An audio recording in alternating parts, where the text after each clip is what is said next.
أعوذ بالله من الشيطان الرجيم. بسم الله الرحمن الرحيم.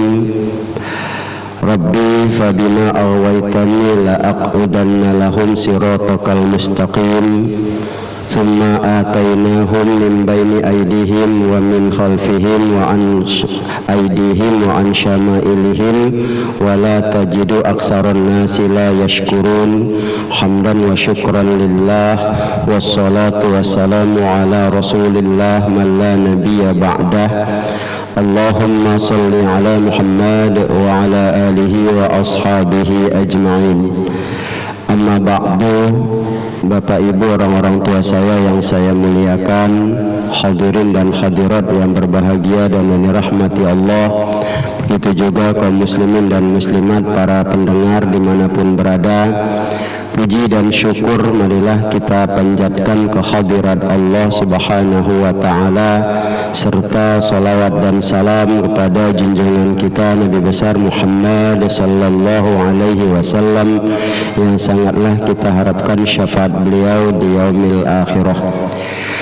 Baik, pada pagi hari ini ya, bertitik tolak dari surah Al-A'raf ayat 16 dan 17 yang saya bacakan tadi, yang judulnya ruang lingkup ya godaan iblis. Ayat tersebut menceritakan bagaimana ketika iblis Allah kutuk dikeluarkan dia, maka iblis berjanji ya kepada Allah, Rabbi bima aghwaytani la aqudanna lahum siratakal mustaqim. Tuhan, karena Engkau telah menyatakan aku sebagai makhluk yang sesat, aku pasti akan mendudukkan mereka. Artinya mendudukkan itu namanya duduk, enggak kemana-mana ya. Kalau dimaknakan itu, aku akan bikin mereka itu ya, hambamu itu ya, jauh dari jalanmu yang lurus. Jadi la'aqudanna ini dari kata qa'ada, duduk. Namanya orang duduk enggak kemana-mana, jadi tidak bergerak dia pada satu keadaan dan posisi.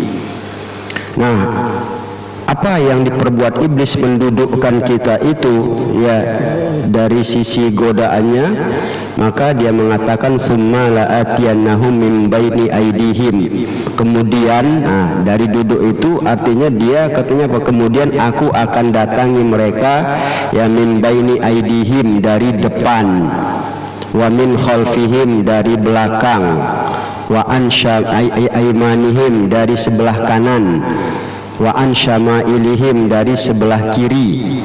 Wala tajidu aksaron nasi la yashkurun. Kau akan dapati mereka itu satu pun tidak akan bersyukur. Inilah kalau kita lihat ya. Jadi jelas ruang lingkupnya itu luar biasa ya.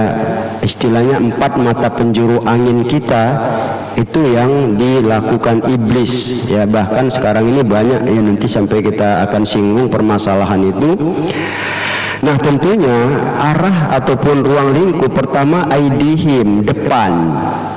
Makna depan ini di dalam beberapa tafsir itu digambarkan adalah akhirat yang diragukannya.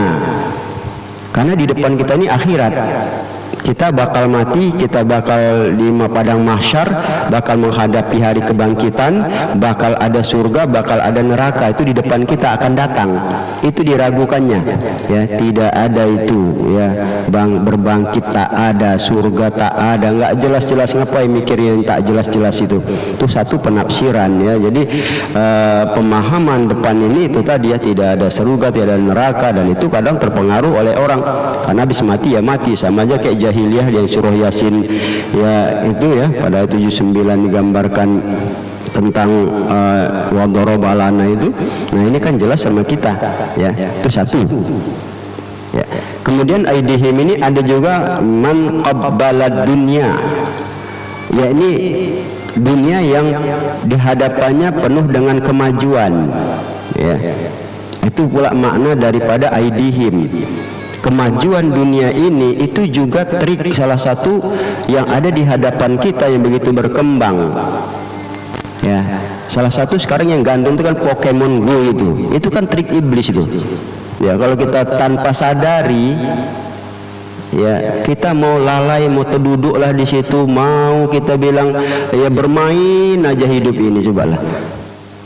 Lagi kerja pun mau main, lagi apapun nggak peduli, nyawa itu terancam dan sebagainya.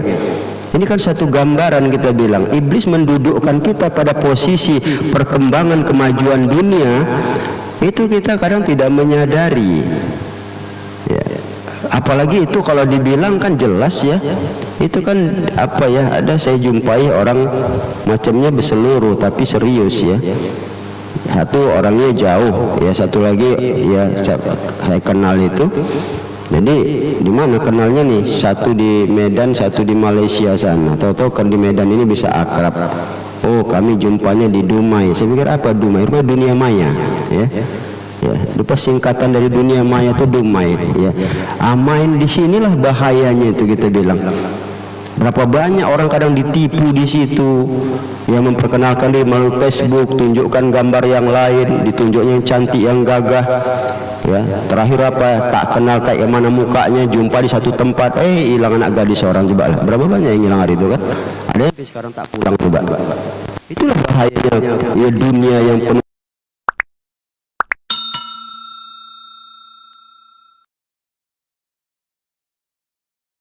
di belakang. Jadi nggak tengoknya ke depan. Jadi semangat untuk menjalani kebaikan dan sebagainya itu nggak ada itu ya. Ya, itu letaknya belakang akhirat. Namanya belakang nggak nampak. Makanya ada yang memaknakan seperti ini apa? La yubsirun ya. Mereka tidak pandang itu.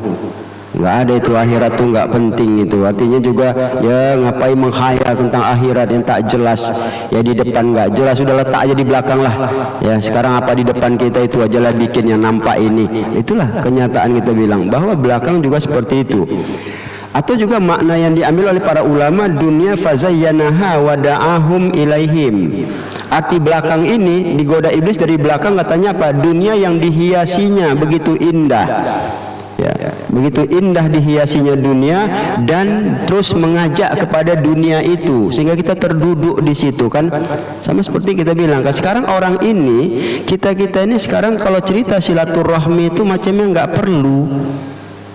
Ya, sepertinya silaturahmi itu sekarang ini tak bermakna. Ya. Kenapa? Karena orang suka sendirian ada HP, udah main sendirian itu, masa bodoh. Jadi ada ya situ pengaruh cuek, nggak peduli. Bahkan di majelis-majelis ilmu pun kita bilang penghormatan ilmu itu tidak ada. Berhasil iblis kalau kita lihat ya bagaimana menghiasi ya nilai dunia itu sehingga dia menekankan ke arah itu. Jadi norma-norma kebaikan, kebenaran, kemuliaan itu sekarang itu sudah tersingkir pelan namun pasti. Ya, kita kadang tidak menyadari itu, terjebak kita di situ. Ya, makanya orang sekarang kita bilang seperti tadi, ya duduknya di rumah, tapi pikirannya sudah ke tempat lain. Ya, kemana-mana kita bilang. Nah inilah hal-hal yang ya kalau tidak pandai mensiasatinya, jelas bahwa kita sudah habis waktu kita, sudah ya tersita kita bilang umur kita. Ini kenyataan-kenyataan yang ada. Jadi ya depan belakang sangat-sangat merusak sekali, kita bilang ya kalau kita memang tidak punya satu pegangan kekuatan prinsip di dalam nilai keagamaan ini. Makanya kenapa agama itu ditekankan sekali lebih kuat daripada dunia, karena itu tadi nilai keselamatan kita jelas ya dapat kita peroleh dia. Nah kemudian dikatakan min aimanihim wa an aimanihim. Nah ini dimaknakan ada dua, hasanatihim. Sebelah kanan itu ditafsirkan adalah kebaikan. Iblis juga pada sisi kebaikan dia juga menggoda bagaimana kebaikan kita tuh rusak. Pertama kalau bisa jangan bikin baik. Kalaupun bikin baik, bagaimana dihiasinya, akan timbul ria, sum'ah, memperdengarkan dan sebagainya. Itulah kerja dia. Ya, kadang-kadang kita merasa kita lah orang yang paling baik. Nah, bikinlah baik dan rasakan itu kita orang yang paling baik. Itu juga masuk pengaruh iblis. Ya, seperti kita inilah kadang-kadang. Ya, kita banyak sekali kita bilang aliran-aliran ibadah di negeri kita ini ya. Ya apa namanya ya, mau ahlus sunnah, mau ya salafi, mau kita bilang jamaah tabligh dan sebagainya, silakan aja, tapi jangan merasa yang paling baik. Itu yang bahayanya. kelompok lain salah, bid'ah dan segala perlu. Ya, itu iblis kadang-kadang begitu, merasa dia yang paling baik. Yang dibikin baik itu ada dasarnya baik, selesai. Orang bikin itu ya baik dia, tidak sampai kita mempengaruhi orang dan merasa kita yang paling baik. Ya.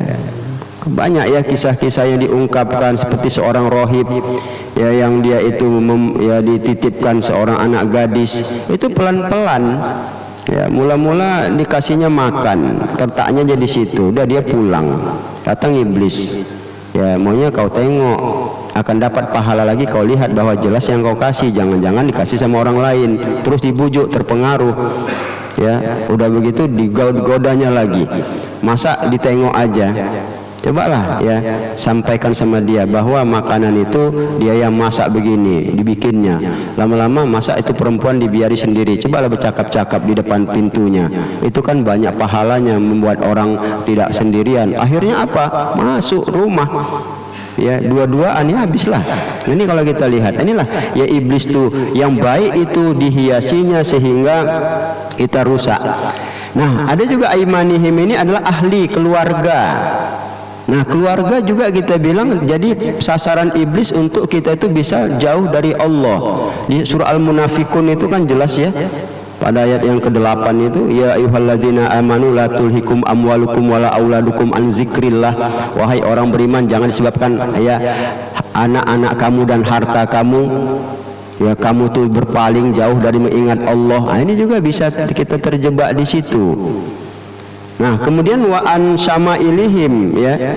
Arti syama'ilihim ini apa? Yakni sayiat, keburukan. Keburukan itu dibikin indah. Makanya seperti kita gambarkan sekarang nih, cari orang jujur satu kelompok itu susah. Jadi bagaimana yang salah itu ramai-ramai ya jadi kebiasaan, sehingga yang baik itu sepertinya asing, terkucilkan. Jadi udah nggak usah bikin baik lah ya, nggak ada gunanya. Tengok semua orangnya kayak gitu. Inilah kita bilang, kalau tidak kita istiqomah, yakin, percaya pada Allah, ini berat, kena kita ya, mau di kiri kena, di kanan kena. Inilah kita bilang iblis itu membuat ruang lingkup ya, trik godaannya itu ya.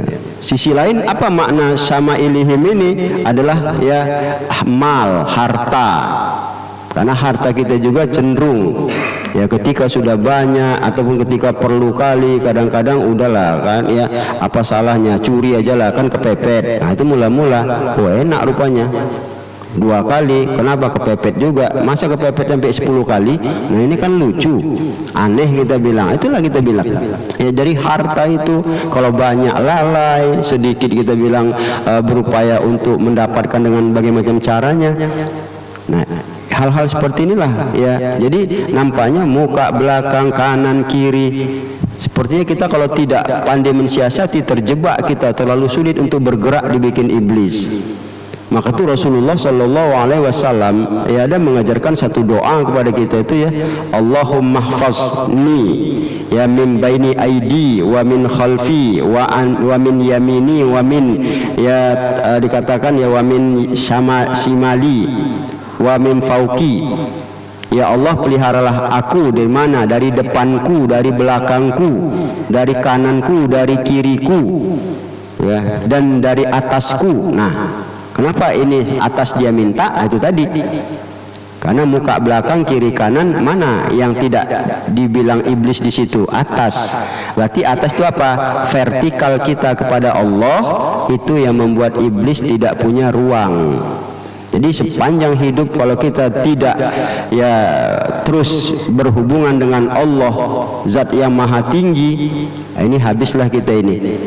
Nah, ini kalau kita lihat, maka itu ya jelas bahwa trik iblis ini harus diketahui betul, dipahami betul, dan tidak terjebak. Apalagi seperti sekarang kan ya, ini Pokemon Go ya, sedangkan beberapa berita itu yang selfie dia di pinggir di pinggir tebing, jatuh berpatahan juga lah. Inilah gara-gara teknologi itu. Kadang-kadang bukannya bagus, malah membunuh Nah, ini hal-hal yang buruk sebenarnya kalau kita lihat. Ya, gila-gila selfie, akhirnya apa di pinggir apa pula bukit, ya kan, tebing, merasa oh indah sekali pemandangannya, makin mundur-mundur habis ke bawah, berpatahan pinggangnya. Nah, ini kan jelas sama kita ya. Maka itu janganlah terjebak ke arah ya ini, silahkan berkembang dunia, tapi awas jangan terduduk kita dengan dunia itu sehingga iblis menang, kita bilang ya. Apalagi seperti digambarkan tadi oleh Allah ya, pernyataan iblis bahwa peluang kita itu sepertinya mau bergerak ke depan ada dia, bergerak ke kanan ada dia, ke kiri ada dia, mau mundur pun ada dia. Nah, ini menunjukkan sama kita harus melompatlah. Artinya apa? Terbanglah kita dalam artian bahwa vertikal sama Allah, jangan lupa, jangan lalai. Makanya ada fi sholatihim daimun, orang yang sholat terus menerus, artinya bahwa ingat Allah dalam segala sisi kehidupan membuat dia selamat dari godaan iblis. Saya kira demikian, wallahu alam.